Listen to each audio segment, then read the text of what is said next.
Good morning, everybody. Keith here. Sorry about the disheveled looks. Just got out of bed. Sure nobody of knowledge really minds.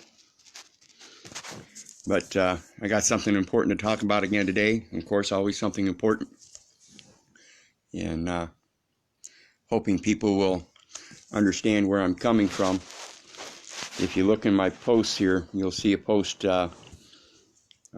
in the notification post of me doing a video here, I referred to Genesis 1:26 through 28, again, wherein man is given dominion over the land, air, and water. And my take on that is, I am law. I am my own law. I am self. And I determine what I wish to do, period. Now, with that, we've got to remember, in these man-made laws, what we're doing is actually denying what is rightfully ours. By abiding by somebody else's law, we are giving up, we are denying the land, air, and water of our own self by giving ourself to that law. That's all switched around. See, Genesis 1:26 through 28 tells us we are law, land, air, and water. And we are supposed to be stewards. We're supposed to have dominion. And remember, dominion doesn't mean to dominate. It means to steward. We're supposed to be teachers. We're supposed to be learners. We're supposed to teach each other.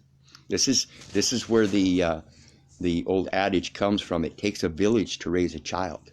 It's what they use in your 12-step programs when you hear people say we can't do it alone. Because in self, when I uphold my laws, I have to uphold them for you as well. When I think what is good for me is actually good for me, and I've got the experience, then I've got to uphold that for you as well. When I deem that something isn't good for me, then I have to deem that it isn't good for you either. And so when it comes down to this thing about being law, we have to remember we got it from our Creator, or out of our creation. It's a natural thing. We're supposed to go forward and learn. And in that learning, we're supposed to determine and be able to discern what is good and what is bad, what is right and what is wrong, what is positive, what is negative. And when we get to the point where we made that we made that determination on whether it's good or bad, right or wrong, positive, negative, whatever, we have to be able to share that. And we must share that. If we're going to uphold that we don't want anything bad to happen to us, then we have to uphold it for our neighbor. Love thyself as thy neighbor. Love thy neighbor as thyself. Deny me and you deny him. Deny him and he'll deny you. And that's the basics of it all. When we come down to this point where we're at today, where we've got all this corruption going on in the courts, we have to remember that we're the ones that instituted it. We're the ones that allowed this to happen. And we did that by giving up that dominion. We gave up the position as educators and students to become slaves out of convenience. See, it was a convenience back in the day when the public school system first started out. It was a convenience for the mom who was in the house doing all the cooking and stuff and whatnot and helping with the chores. Both mom and dad were busy, so it was convenient for them to send their children off to somebody else to educate them. And in the beginning, that might have seemed all right. But the problem with that is that we put too much emphasis on knowledge instead of right and wrong.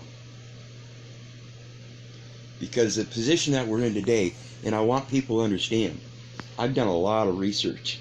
I research constantly, and I use it for my own gain and knowledge, and putting it back out there to other people that need to use it. And I do my best to try to explain how to use it.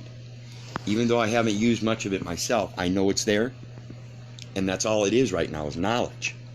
However, that knowledge is what started the slavery to begin with. The facts in those knowledge, the facts in the U.S. Code, the facts in the UCC Code, the facts in international trust laws, the facts in canon laws, the facts in admiralty law, the facts in common law. And when we get to the point where that corruption affects us, as it did myself, and we start researching, and I'm sorry to admit this, but I was one of those sheeple. I was one of the ones that looked out and saw everything going on down the street, sirens and everything, and then ducked back inside. Not anymore. I've learned, not only is it not good for me, but of many times looking out that door and seeing it happen to everybody else, I realized it's no good for them either. It's no good for your children to be born in a hospital. It's not any good. Matter of fact, if you understand things, a hospital is a military venue. Public hospitals are military venues. They are owned by the government, and the government is under admiralty, which is a martial law type setup as we have today to enforce contracts. And that's all it is. And so when it comes to your education, like I said, I don't mind putting the information out there. I feel it's my duty. It's part of my stewardship. And when I put this stuff out there, I put it out there because I know the facts. A lot of it I don't have experience in, but I know the facts. I know the facts that are presented. In many cases, I've read a lot of cases. I've read unlawful arrest cases. I've read warrant cases. I've read travel cases. I've read trust cases. I've read loan cases, fraud mortgage cases, foreclosure cases. I've been involved in some of this stuff. Here when I was out in New Hampshire, sad to say, I was involved in a tragic situation that ended up causing a family to run and hide. We have to quit running and hiding. And the only way we can do that is by putting this information out there. And we have to put it out there for us and for them. Those that oppress us. We have to put it out there and let them know that we know. Let them know that we are not just students anymore, but we are educators. We are going to bring this to them. Just like they brought it to us. And just like it was brought to us subtly over a period of time, it's not going to happen overnight. It's going to take time. So we have to take the time to educate ourselves so we can turn around and educate others. And that's what it's all about. And when it comes to, like I said, that subtle changes, I want to mention, people seem to think that death is something that is just instantaneous. Now, just like being born is a singular moment, an event, death is the same thing. And just like being born brings on life, death brings on life. Death isn't an occurrence that happens just in an instant. The instant event is merely the loss of the electrical pulse, the loss of that life that was in existence. But the death process itself provides for more life. So in our own oppression, we have to provide for justice. We have to provide for righteousness. We have to provide for the future. Because once we're done, we're still just that self. There's still all of the all. And I've mentioned before, the universe, multiverse, and omniverse. So when we die, it's us that dies. The multiverse doesn't die. The omniverse doesn't die. Those both will take from what we have left. We are still existing. We just no longer have that electrical pulse. So when we come to this point where we realize all this stuff, and I'm hoping you people realize it, and I'm hoping you're passing it on. I see the community growing. I see myself, lately I've gotten so many friends requests. And I can only hope that they're looking for information and guidance and not just the information. Because the information isn't going to do you any good. Going to school does you no good. Using the information you gain is where the good comes from. It can also bring the bad. It can be positive or negative. And that's what brings about our wisdom, is the experience of using it. See, first you have an education where you're learning it. Then once you got that education, you have knowledge. Once you use that knowledge and can discern the good and bad, positive and negative, right and wrong, then you have wisdom. And this is what we have to pass on, is that process of life and death, the process of the omniverse. Because see, no longer is it about myself. It's about everything, not just everybody and not just myself. Myself is the universe. You and everybody that I involve myself with is the multiverse. You and everybody else and everything that you're involved with.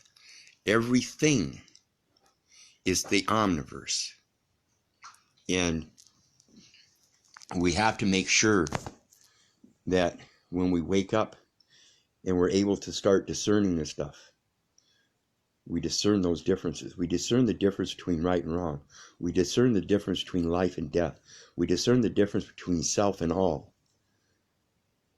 And those are the things that, like I said, back when the public education system started, we lost grasp of, because they weren't teaching it in the public schools like our mom and dads were teaching us at home. See, the public schools don't care about you. They care about their paycheck. That is why public education was instilled. Now, it came about because certain people thought they were good at educating people in reading, writing, and arithmetic. They did so well with their own children that their own children excelled, and they no longer had a need to educate their own children. So they went out in the world and they started educating other people. Other people saw this and saw it as a convenience for their own selves. Now, the problem with that, again, like I said, is we lost the concept of self. We lost the concepts of truth, justice, righteousness, in knowing that if it's good for me, then it should be good for them. And just because it's convenient doesn't mean it's good. We have to be able to discern that. When we come to this point in age where everybody's so dependent on commercialism, we find it hard to redact that commercialism. And believe you me, I'm telling you, I've been doing nothing but trade and barter for almost 3 years now, and it's rough. It's rough.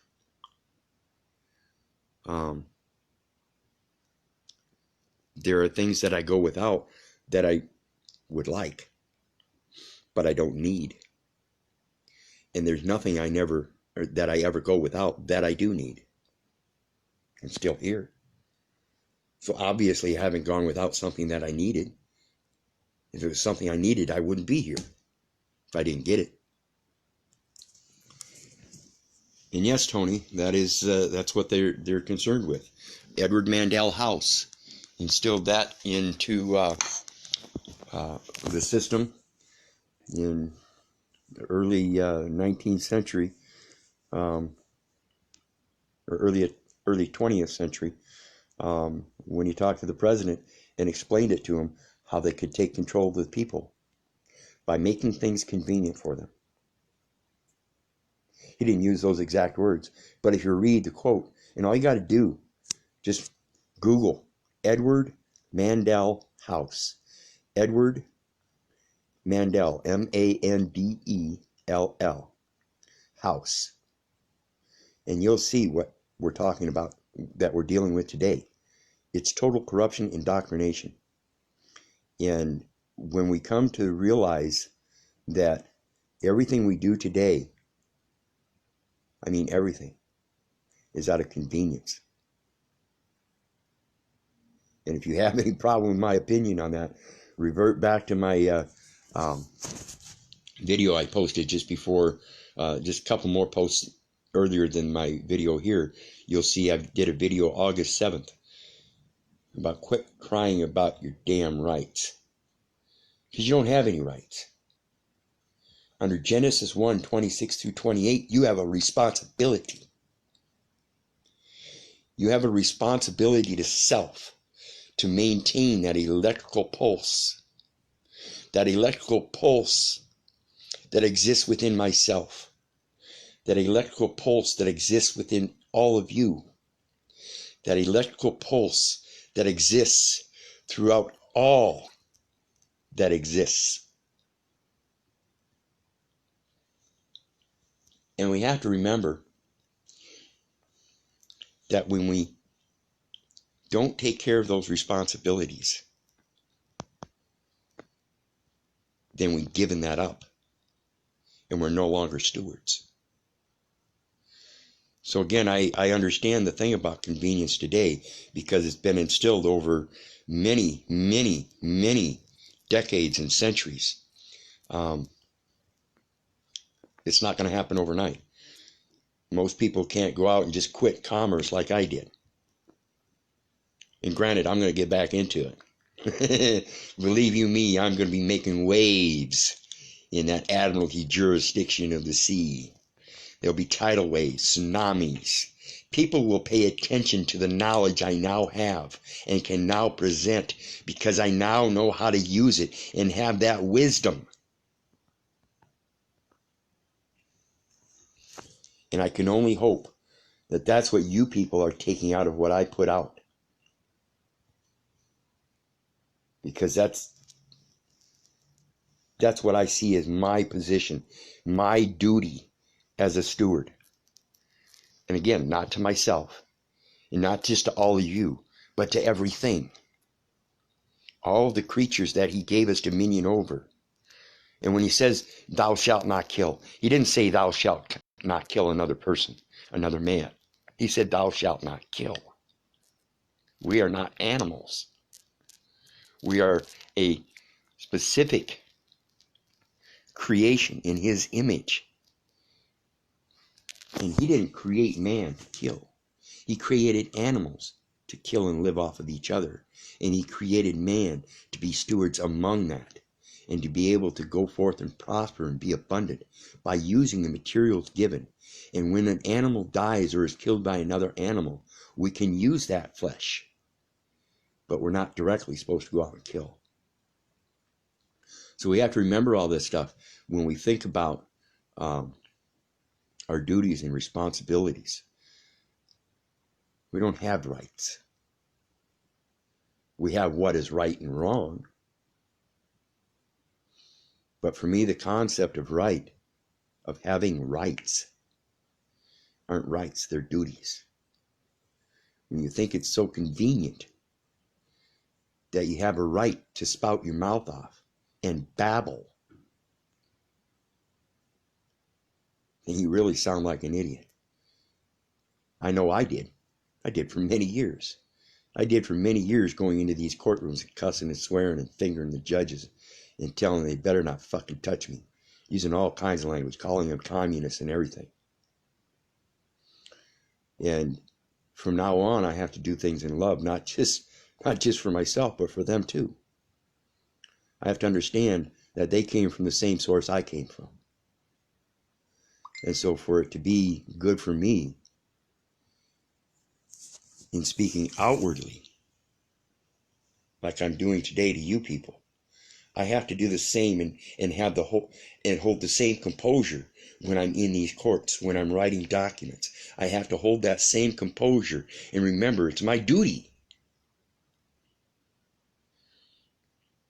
Because even though a lot of these people are deemed to know because of the positions they're in, a lot of this stuff we're presenting today, they don't know. And we have to admit that, because there's no possible way I can know all of the uniform trust laws, the uniform commercial code, the admiralty laws, the common law. I can't, there's no possible way I can know all of that.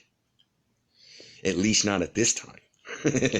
Don't let me let my head get too big, but I'm a pretty intelligent guy, and I think all of you people are as well. So if I think I'm all that intelligent, again, back to what I was saying, if I think it's good for me, I think I should believe it's good for you as well. And so if I think it's proper to me, it should be proper to you. That's right, Andy. And that's what it's all about. What is proper and what isn't proper. What's right and what's wrong. What's justiciable and what isn't justiciable. What's good morally and what's not good morally. We have to think about our prospects, not just in the now time, but we have to understand the concept of a future. We have to be able to realize and imagine that future. We're not to become dependent upon that future, because it's like an attractor factor thing. The more positive thoughts we have, the better our imagination becomes. The more positive our imagination becomes, the more positive our future can come. Right, inward manifestation outwardly attracts. I love you, brother. You say things in such a more simplistic format than I can sometimes. And basically, what we're talking about here is your own indoctrination, your own convenience. These are things you own. When we talk about you can't own property, you're right, you don't. But the things you do own are the things that you hold inwardly, your intangibles. That's what you truly own. Because only you have those. They're all responsibilities. And if you care to take it and give it to somebody else so that you are convened,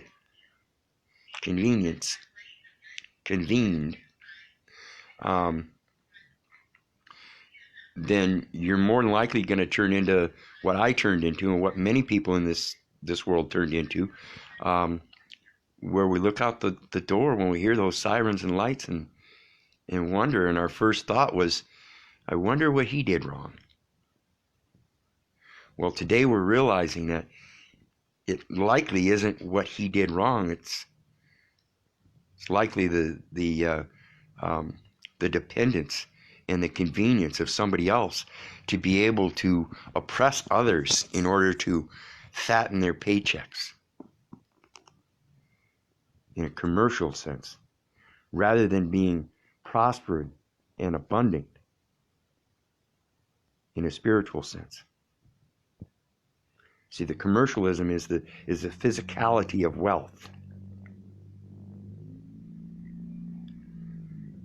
And people have that misconstrued, I think, with prospering. Prospering is to be abundant in multitude or addition, continuously adding on to and building up of. Whereas in the public education system, we are detracting from that. We're detracting from our own spirituality when we divide up our family by sending our children off to somebody else that we don't even really know. We have this thing all around the world. Everybody believes in this full faith and credit. You better start giving full faith and credit to your creation. That's where it belongs. So when you get into this stuff,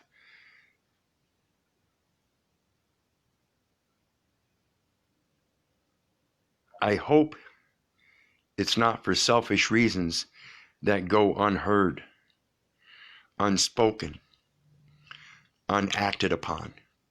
If you're going to get into this movement, you have to do it full-fledged in every sense that you can. Again, like I said, I quit commerce almost 3 years ago, and I know most people can't do that. Most people aren't single individuals with nothing that they're responsible for except doing right and wrong. Many of you have children in school. Many of you are fighting the birth certificate and the Child Protective Services and the Social Security account and all of this. I don't have to worry about that any longer. I don't even, and don't let me confuse you. There's a lot of that stuff I haven't done. I haven't authenticated the birth certificate. I haven't officially rescinded any contracts on a public forum, though I've done a lot of that stuff in the case that I last had here almost 3 years ago. But that's all private files. So I have to redo all that stuff and present them in a public forum in order to rebut that public presumption. But when it comes to denying him, I'll never deny him. He is my creator. He was the creator of my mom and dad. He was the creator of my mom and dad's dad and mom. He was the creator of my mom and dad's mom and dad's mom and dad. Therefore, he is my creator. And I can't deny that. And again, like I said, a lot of you people can't do the things that I do in regards to the commercial world because you're still bound up in all that convenience. You've been convened. So hopefully one of these days you'll learn your jurisdiction. Your jurisdiction is the words that are right for you. The intangibles that spew forth. The things that tell others who you are and what you're about. And if they see that you're about truth and what's right and righteous and fair and impartial, they will be attracted to you. When you go into courts and you start cussing and swearing and all of this other stuff like I have, everybody else in the forum, in the spectators galley, thinks, wow, that dude's crazy. It's a lunatic. When you go spewing off that kind of shit to your mom and dad, yeah, they'll call you a lunatic and tell you to change your last name. But when you learn it, and you have that education, and you now have that knowledge, and you're able to start using it, and you become wise to it, and you can go into these courts and speak wisely in a belligerent manner by using the words against them, then they see your belligerence isn't belligerence, it's truth. And so there's a document running around a couple of my friends have come up with and have been putting forth in a lot of these child protective cases. And I suggest everybody get on the board. If you're going to play this game, get your player piece out and put some consideration behind it. I'm going to see if this is going to work and bring my brother Andy on.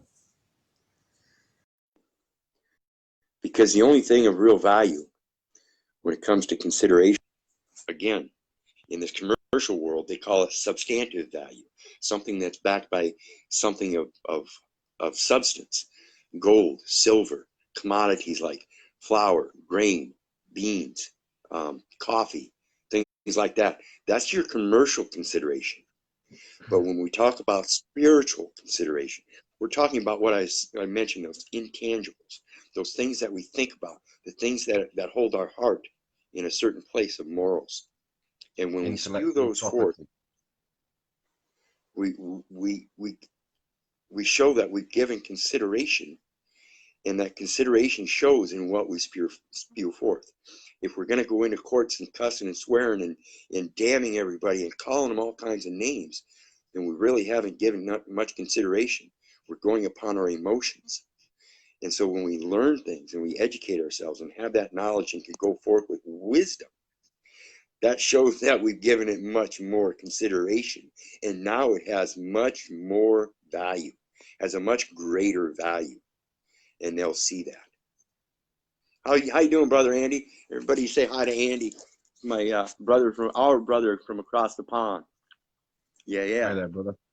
I would just like to say that if you're going to go to their place of business, these tennis courts, that you don't accept the surname. We only have a family clan name, and we only have the first given Christian name, a calling. I have a calling, it's Andy. If you wish to name me, that's lovely, but I will require a just and fair compensation if you wish me to take on any other name or title or state entity. Yes, and that's where it's funny. I'm trying to figure out all the correct parse syntax or the different forms that they use aside from the correct parse syntax. And when we see things like first, middle, last, and last, middle, last, first, middle, and first and last, and first, middle, initial, last, those are all different forms, meaning they're different languages. They're different, different body corporate. It's all fictional. It's all commercial. It's all ways of gaining joinder with you to verbally contract and trip you over into the legalese realm into speaking their language, unbeknownst to man himself. It's all Correct. trickery and sorcery. It's magicry of the language. And when man breaks it back down and speaks in a layman's way, and you are recognised as an idiot of the court, then man can be dealt with as such, but not to be mistaken with that of a fool, because we have the power within to discharge and dispel and dismiss any of these spells cast against us. Yes. And I want to tell people a little story about my last case here about 3 years ago. When I started waking up, I went out and I realized that, well, that makes sense. We do have a right to travel, and therefore I have the right to pronounce that. And so I went out to the local hardware store and I got 2 placards that said private property. They're about the same size as the license plate, and that's where I put them. It was right on the front and right on the back of my truck and my car both.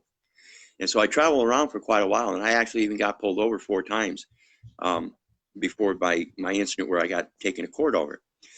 And all those times previous, I signed UCC 1-308 and then never showed up in court. So I'd been traveling around like that for a while. And then when I finally got pulled into court through the sheriff's department, I went to my arraignment and I spelled my name in correct parse syntax on and for the record. And immediately I was threatened with arrest for not participating in the procedures. And at that time, I knew I was onto something. I didn't know what it was, but I knew I was right in my presumption that I was right in going forward with this. I just didn't have enough education yet. But what I've learned today is just that. Like I said, they've got the different formats of the names that they put. And back in school, I was always known as Little O'Keefe. And when I reflected back on this during my studies, I realized that's exactly what it is. Each one of them is a different forum. It's a different venue. It's a different jurisdiction. It's a different fictional place. Even though you're in the same physical place, it's a different fictional place. And basically, that's what it's all about, is the place that you put yourself. Are you going to put your place in a fictional venue, or are you going to remain in the living spiritual venue that proves life, period? Absolutely. Well, you can only present yourself unless you have a member of the bar system, the legal realm, represent your legal fiction, the dead fiction. At the end of the day, to be seen as live man in the moment, present in the present time, gifted as a present, well, that's when man can utter that which he knows, say what you know and know what you say, mean what you say, and say what you mean. It's a long journey. It's not easy, but with the right application and the correct intent, with goodwill only, so you have clean hands and you're in honour, well, then you can be recognised as the idiot of the court, because you have no business being there speaking their language, We are not licensed, Exactly. nor are we obligated to do so. So they have to turn the terms back to that of man. And if your paperwork is correct and in order, you can just refer back to your paperwork anyway, uttering very little, because we're not there to utter their language. Correct. Correct. And one of these things I've come across in my research, and I just brought it back up recently because this affidavit that's going around in regards to helping people get their children back from Child Protective Services, is the stamp. The stamp is one of the most important tools that we can use to keep things in a private venue. The UPU is your international your international enforcement of contract law. And the contract law is bound, it's bonded. And when you place a stamp on a document, that puts consideration to the document, puts Valuable value on the document. consideration. It does, because the And stamps, not unlike the money, the stamps have an intrinsic value backing them. They have the silver backing. And whereas the federal note, the English Bank of England note, they have no intrinsic value since the Gold Standard Act was removed. So stamps are right, currency of the realm. They are the currency. We give them the flow, and they do have intrinsic value monetary wise. So yes, and that's why they do give the right. valuable consideration to any document. Yes, and when you understand this stuff, you realize, like when you're buying property, okay, when you really want to buy a piece of property, you can't use Federal Reserve notes because there is Absolutely. no intrinsic value. You have to use lawful coin, something with true value. Mm-hmm. And so when Andy's talking about those stamps, they're backed by gold.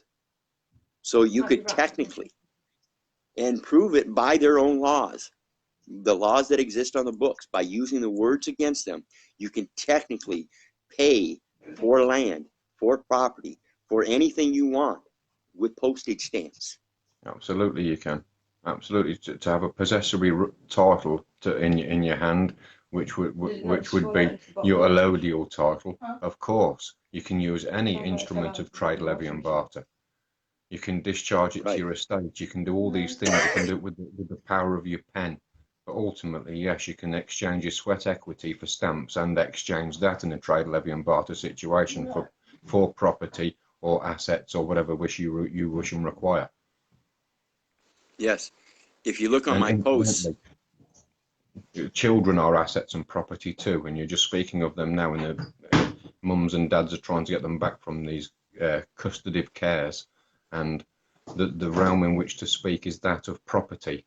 They are proper to us, and to go in there and say child, when you look at the word child, it's, when you look at the etymology, it's property of corporation, and we are not the property of corporation. We are God's children, and we are all ye gods, it says clearly in the Bible, because we are in that image. So there is no one above us and there is no one below us. In the eyes of the Lord and the Creator, we are all equal.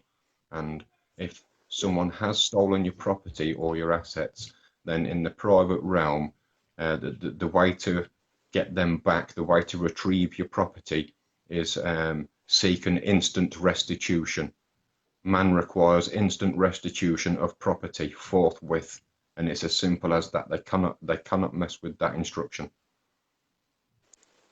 correct. And when we talk about value in today's world, we were just talking about the stamps. You can buy land with stamps. You can buy anything with stamps. You can also do the same thing. If you look back through my posts, you'll see what's known as a coffee bean case, where a guy legitimately posed all of the right information that if the court wants to fine him $1,140 some dollars and some odd cents, then he'll make payment in coffee beans, and they have to accept. And they did. They had to accept his payment in coffee beans. And it's a very well-known case, even though they're trying to strike it from the books. And when we think about this, all of your money is supposed to have a standard of weights and measures. That's what gives it value. Your Federal Reserve notes is a paper, is a piece of paper, and has no weight or measure. When we think about weights and measures, we think about weights in regards to gold and silver, And when we think about measures, we think about the commodities exchanges, coffee beans, bushels, board feet, things like that that we use in our commodities exchange. And when we talk about that stuff, that's where the substantive value comes from. And then when we talk about the spiritual consideration, the spiritual value, it's the intent in which you're using it. If you're going to use the commercial system of weights and measures as the way it's designed, then you need to do so fairly and justiciably, righteously with your fellow brothers.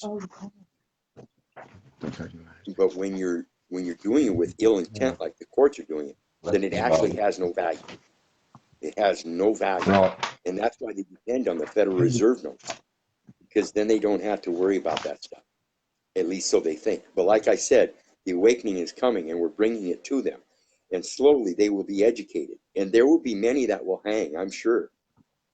There will be many that hang. Can I quickly show you? Look, there's a thumbprint. Hey, there you go. And a thumbprint and an autograph on this document. This is a allodial title, and I don't know if you can read it there, but I've purchased a private conveyance. People may know as a motor car, motor vehicle, whatever you. I have purchased myself a private conveyance for the sum of £4. Payment in the form of £2 of carrots and a turnip. It's written here. You see, so trade levy and barter. Nice. Because there was some third-party intermeddling with our private affairs. So I've had the allodial title changed to my good self, as opposed to those that are chasing around a fictional debt. So your pounds, like you're saying, your measurements, your instruments, whatever your instrumentation is, get it down, get it in front of you, whether it be pounds sterling, pounds of potatoes, or pounds of beef. Make it on there, and it cannot be rebutted. Correct. And what you people just saw, that thumbprint with his endorsement, that's his own stamp. That's Absolutely. His own seal. The Creator gave me this. I don't need to buy anybody else's. I don't need one from the clergy. I don't need one from the cloth. The good Creator gave me one on each hand. And this proves this is identifiable only to me. Nobody else has a thumb exactly the same as that. Only I. And only I can give that life. And it is that life with my sworn affidavit that will bring any truth to the table that cannot be rebutted. They won't have a leg to stand on law. Just like the U.S. stamp, the postage stamp has consideration in the commercial venue because it's backed by substance.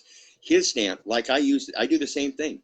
Red thumbprint, right thumbprint on the last letter of my name, and then on stamps, I'll put the thumbprint on the edge of the stamp so it's just touching the stamp, and then endorse it at a 45-degree angle from top left to bottom right.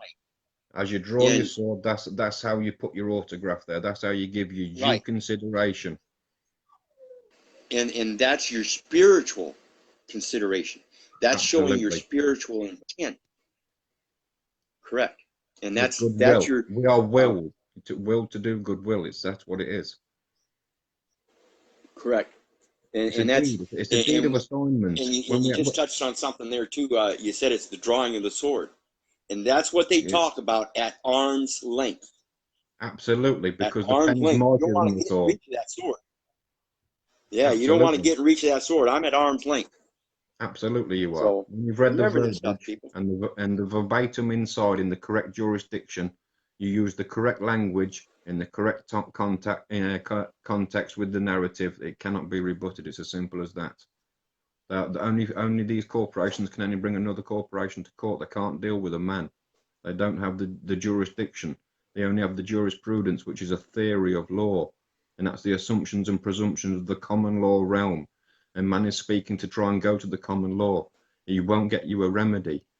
Common law will suffer man a wrong because of its assumption and presumption, and that's why man must rely and evoke the maxims of equity. And use your trust, your birth certificate, know your instrumentation, know who your person is, and know who you are. Know thyself. Right, and just so people understand, I was recently involved when I was over in New Hampshire. there was a gal that went to court, and we asked the court two questions. And this is undeniable. It has to have an answer. Take your finger off the microphone, brother. Is this a court of equity? And the prosecution objected, relevance, and it was sustained. The next question was, is this a court of law? See, there's only two courts, a court of equity or a court of law. At least that's what we've been taught. But when we look up the definition of equity, it means fair and impartial. It has nothing to do with commerce. That's another trick of the courts that they use. All courts are courts of law. Absolutely. Common law and equity, they run along side by side. They are completely different jurisdictions. They're like oil and water. They are not to be mixed. However, equity will not suffer a wrong at the common law, at law level. You know, equity abhors forfeiture. It has all of its own maxims. It acts in personam and all these different maxims that it comes under. And no other law of the realm shall interfere with it. It's of the highest judiciary. Right, and this is the basic principle that they're using against us in these courts, is that they can do wrong to each other all they want because they're within their own private corporation, and it has nothing to do with law. And so when they do something wrong to us, they keep us in that venue until we learn and take it out of that venue and show them through our own words. I asked it. In beginning was word. Tony Chester is asking, I asked if it was common law or admiralty. See, admiralty, maritime, common law, they are all of the same realm. They're all public at law level. They are all out there in the county courts for everyone to come play and see. It's in the newspapers, it's in the articles, paparazzi. It's all there at the same level. There is no difference. People who think they are different, they are deluded. There is only difference in the common law at law level with the private side of equity and trust. That's all there is. There is nothing else in between. All the rest is ecclesiastical, canonized, church, cabal, bull. Simple as that. Right, and Tony, just so I can help clear this up a little bit again, the common law when it was first constructed was done under substantive matters as well as procedural. Today, we don't see the substantive matters of common law anymore. A lot of times, when we look back to the Bible, we see the eye for an eye, tooth for a tooth thing. And in common law, it's just not right. It's just not morally right when we think about thou shalt not kill, that if somebody does kill somebody, it's still not right to turn around and kill them. However, when we look at that eye for an eye, tooth for a tooth thing, that leaves us in a conundrum. So what happened was they kind of dropped the substantive part, and now if you want to reach common law, you have to do it through process. That's the only difference between the others, is the process. If you're going to go in there and subject yourself to these courts in a physical manner, you're already, by physically appearing, it's a way of communicating, yes, absolutely. You've gained joined when I got all those traffic tickets. Right, and like I said, when I got all those tickets a while ago, where I just signed UCC 1-308 and never appeared in court, let me help you guys understand. These were tickets that I got previous to my last court appearance. And when I went to that court appearance, I asked about them. Though they are on the record, and I can go down there and get a copy of them, and they still are adjudicated as guilty, and they still have fines attached to them. There is no enforcement because I've not done anything beyond signing with a reservation of my rights, declaring that I'm in my private capacity. Absolutely. And unless they can find some way to threaten and coerce me into going into those courts under that voluntary jurisdiction.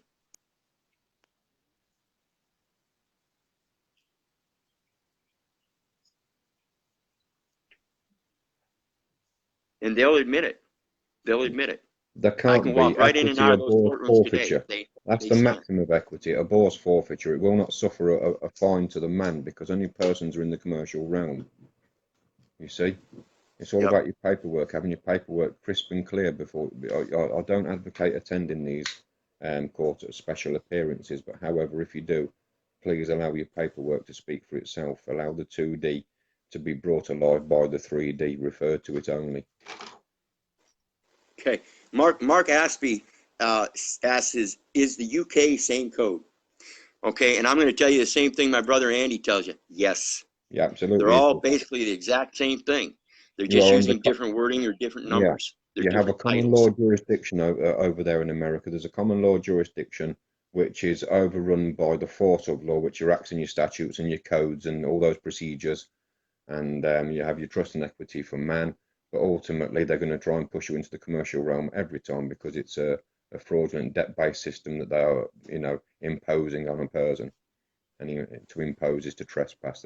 Every maneuver they make is to trespass against a person because over there in Washington, D.C., or the state of Columbia, whichever you know it as, that is your square mile jurisdiction right there. And anything outside of that jurisdiction, that's why your boys over there in blue, they carry the guns and everything like that because you're under martial law. So anybody that thinks they're under a common law realm anyway, they're also deluded. There is a martial law out on the streets, and that's why the Walmarts are getting changed to these incarceration camps that they are, and all this other stuff getting rolled out for 2021. There is a bigger scheme here, there's a bigger agenda at foot, and all this shall be implemented by 2030. So, unless you have ring fenced your property and your assets, your children, your houses, your cars, and everything else that you've got going on there, there's a big old grab going on at the moment by the bar system, the banks, and those that run the plane. I don't say globe, and they're coming to snatch everything from the rich man, poor man, and every dog in between. So it's of vital importance that you get your house into order, that you know whom you are, and that you can dance with that devil if and when required, and you can shoot him down at the same time.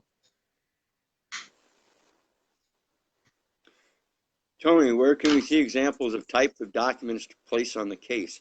Well, like I said, there's an affidavit going around, and I suggest everybody get into this group, the Common Law Way. The Common Law Way. And learn this stuff first. You can't use this document until you learn the information in it. But the information in it, I assure you, it is my highest opinion that this document will work in any case here in America.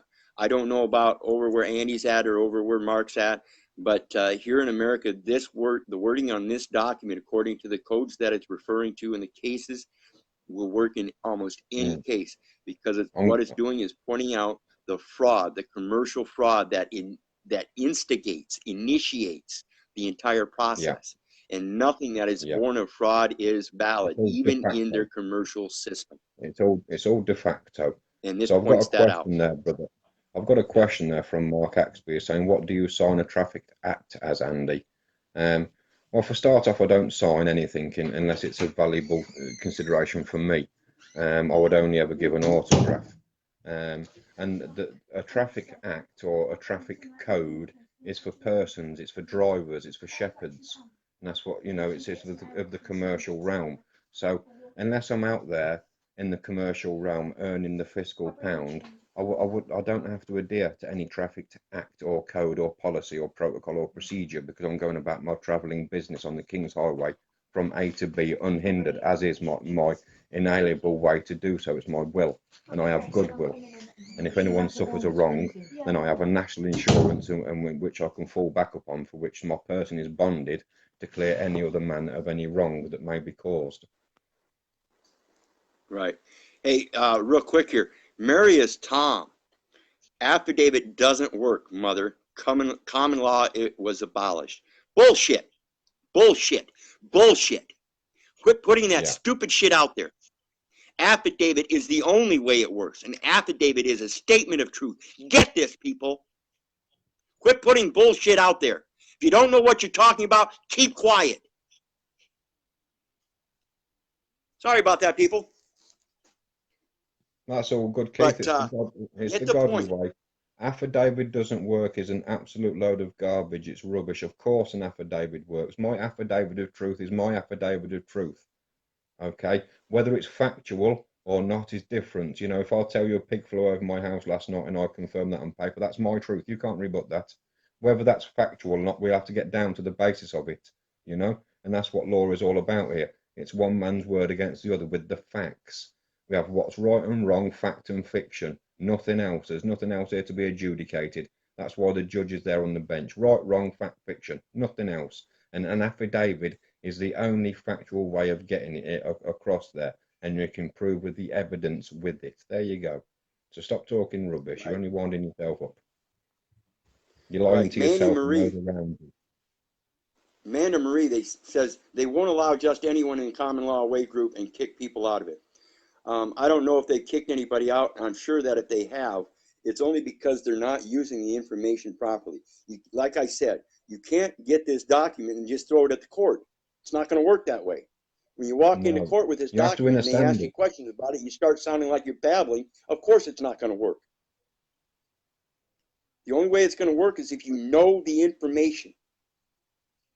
You have to understand, you have to have a comprehension of that which you do, your due diligence. It's absolutely, you can't just go in there on a whim and hope you're going to wing this thing through, because these individuals that sit on that bench they go to bed with dictionaries, they wake up with dictionaries, they eat, sleep, fart, shit words for a living, and they will run circles around your ass. Hold on. Mary is Tom. Let me tell you something. You ask, why did you get so mad? How do you and an affidavit on written, how did you and a affidavit on written statement? The reason I got mad is because you put a statement out there that was telling everybody that what we're doing is wrong. And that's part of the discourse. Yes, I get angry. We're doing what's right. And if you don't believe in that, you need to shut up and just go back to your cognitive dissonance.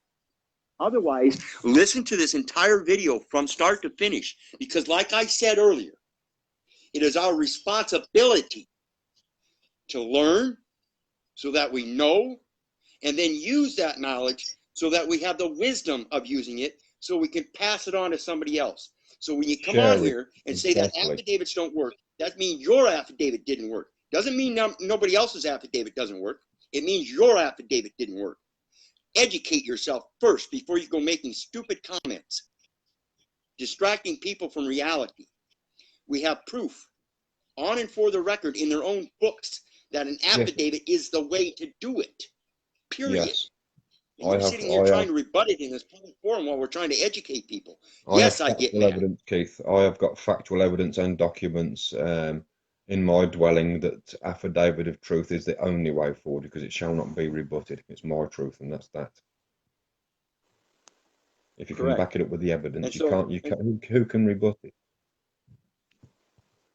And so, Amanda Marie, when it comes to the common law away group and getting kicked out, it's the only reason I can think of is because of people like Mary and Tom in their reaction. You can't just take this document and go throw it out there. You have to learn it so you know it, and then you can use it. And once you use it and see how well it works, then you become wise. Mm-hmm. That's the process. Again, it's common law process. There is no substantive common law anymore. I agree. But the common law still exists, and it is stated in the UCC, Uniform Commercial Code, Uniform Trust Law, and the United States Code, and every state statute here on America. It states the common law. So if it doesn't exist, then how come it's mentioned? Don't sit there and tell me that common law is no longer available to us. It is. We just have to know the process. It's down to man to evoke each jurisdiction of the law. That is your court, not theirs. Your money pays for that court. Your bond is open. They are not there for free, those individuals. And if you don't know the rules of the game, then you're going to suffer. And to suffer is to allow, and you're going to allow yourself to go into that realm and be slaughtered. So know what you're doing before you advocate going into these places. Okay. Anybody? I just had a thing here. A couple people mentioned my volume keeps going up and down and stuff, so I'll try to make it clear. And Tony said, you're putting your finger on the microphone there, brother. And I believe it's a private group. So just send me a message in private messenger. Please don't post on my page asking for invite. Living the common law way. Make sure we can talk a little bit. And if I feel living the common law way. If I feel I'll invite you. But like I said, it's information you have to be able to put to use. You can't. I'm not going to invite people that are just going to want to read it. You have to have some kind of justiciable concern in need. You have to have some kind of something besides just status correction to want to be involved in this group. You have to have something currently going on to correct the record, to be able to present an affidavit in order to make that correction before I'm going to invite All them. on the record, David. I It's all agree. recorded. This is information that needs to be used wisely. Period. So send me a private message in my messenger, and I'll be glad to invite you once I feel comfortable with your knowledge and the concept that you're going to do it wisely. You're going to go forward step by step and ask questions so that you know the answers before you present this document.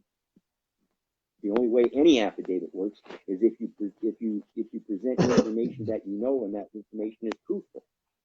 Mm-hmm. So if you're presenting information that's truthful, but you don't know what the information is, it's not going to work. No, you have to be there in honour. You have to have clean hands. You have to know what you're doing, know what they say.